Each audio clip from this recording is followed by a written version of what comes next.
doesn't love glamming up their back patio during the summer? We're going to do a simple project today with a little bit of a beachy vibe. I found these on Amazon. I will link it below if you're interested. These are the lids for a mason jar, and they have solar, and it is a light. So I'm very excited about this craft. You can take it indoors in the winter, you can have it on your hanging from your tree in the summer, or you can just put it on a coffee table or side table outside. If you haven't already, hit that like and subscribe button and let's dive in. The materials you're going to need today are 12 gauge copper wire, and then probably about a 20 gauge copper wire for your beads if you're using beads, or a 22 gauge. A simple mason jar, the lid that I was talking about with the solar panel. You can have, then you'll need sand or little pebbles. You can do river rocks, you can do some marbles, inside shells. And then on the outside, we're going to glam it up with these awesome chandelier dangling crystals. For the tools you'll need, of course, you've got the mini bolt cutters or heavy duty wire cutters, needle nose pliers, flat nose pliers, a hammer, and a steel block for hammering. Okay, I'm starting this project with, let's see how long. And we might be using less than this, but I'm starting the project with 12 gauge wire, and I have here about 65 inches, which is roughly 170 centimeters. Start by cutting a piece of 12 gauge wire about 65 inches long. The exact length depends on the size of your jar and how many loops you want around the top. Next, start making your first decorative loop. I'm using a round tool as a guide so the loops stay close to the same size. I'm using a ring mandrel, but you can use anything round that is of similar size. The handle of a wooden spoon would work just fine. Wrap the wire around your round tool to create a small circle. The loop does not have to be perfect, but try to keep it neat and open. This is what creates that flower petal look around the jar. Once the first loop is made, bring the wire down slightly, then make another loop right beside it. The important part is to keep each loop close together. You want the bottom of each loop to sit near the rim of the jar, and the loops should fan outward like little petals. Continue making one loop after another. Wrap around your round tool, pull the wire down, then make the next loop. As you work, gently curve the entire piece so it starts forming a circle.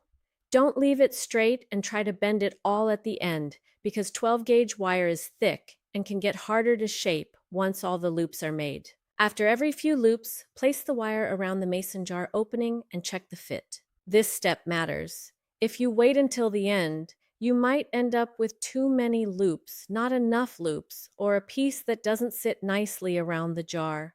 Keep going until the decorative loop section fits all the way around the top of your mason jar. Once you have enough loops, bring the two ends of the wire together around the jar opening. Now adjust the loops. Some may need to be pulled outward a little.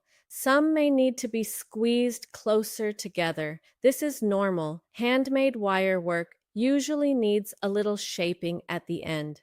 Use your flat nose pliers to gently straighten any areas that look twisted. Now we are going to secure the decor around the jar.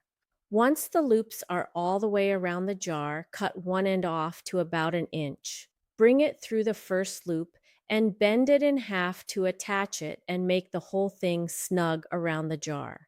Now go around the top and do the final shaping. Push the loops gently against the jar so they sit evenly. Then pull the outside of each loop slightly outward so the design looks more like a flower or sunburst around the mason jar opening. The other leftover wire will form a nice open spiral. Once the spiral is ready, bend it down towards the jar. Now we are ready to make the handle. For this part, you can decide how long you want your handle to be. You can keep it short and simple, or you can make it larger for a more dramatic hanging look. I decided to go big because I wanted this piece to have more of a lantern or hanging vase style. Start by gently curving your 12-gauge wire into a large arch. Once you are happy with the size and shape, check where the handle will attach to the jar. I like to attach mine to one loop on each side of the decorative top so the jar hangs evenly. At this point, you can absolutely stop here. The simple copper handle already looks beautiful and clean.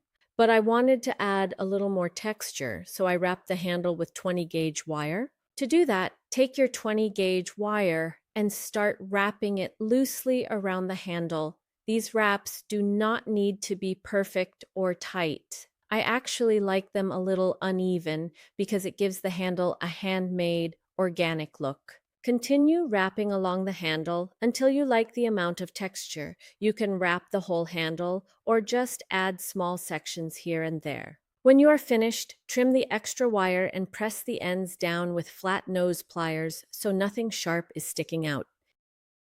Now it was time to add some decorative detail around the jar. To do that, I worked my way around the top section, and about every 3 or 4 loops, I added a dangling beaded strand.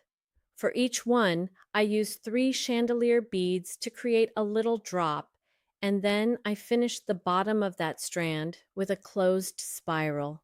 That gave each dangle a pretty finished look and added some nice movement around the jar. I repeated that pattern around the jar, spacing the bead strands out as evenly as I could. You don't have to make them perfectly exact, but it does help to keep the overall design balanced.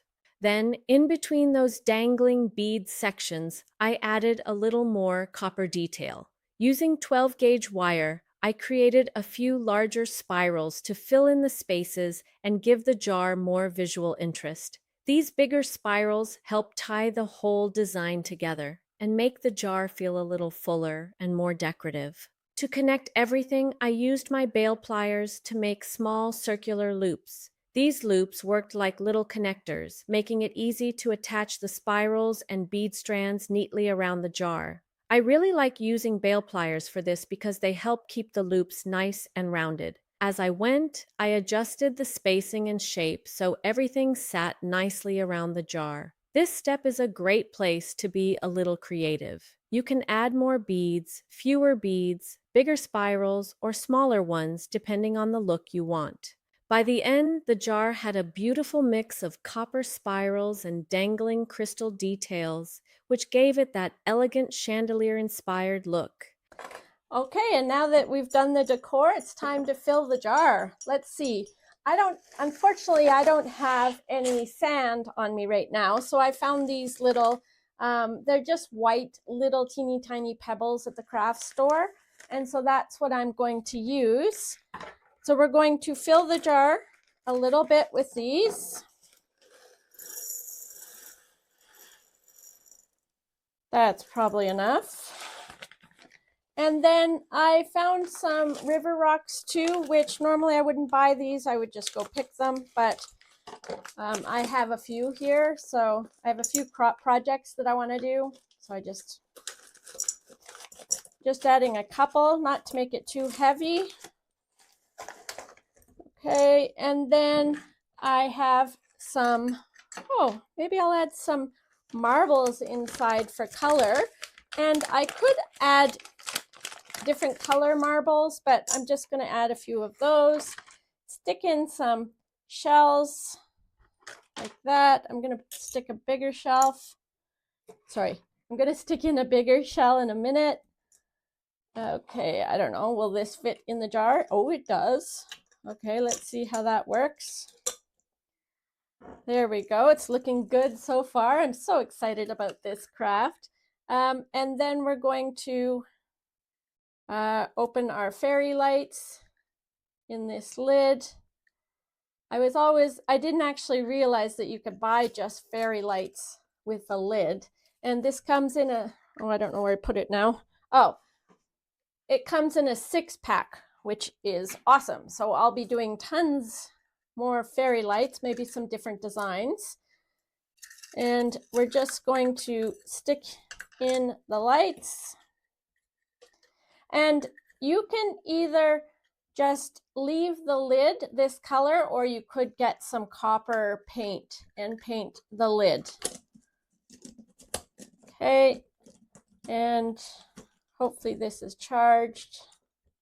There. Oh, it looks so cool. It'll look so cool on my patio. Thanks so much for watching, and we will see you in the next one.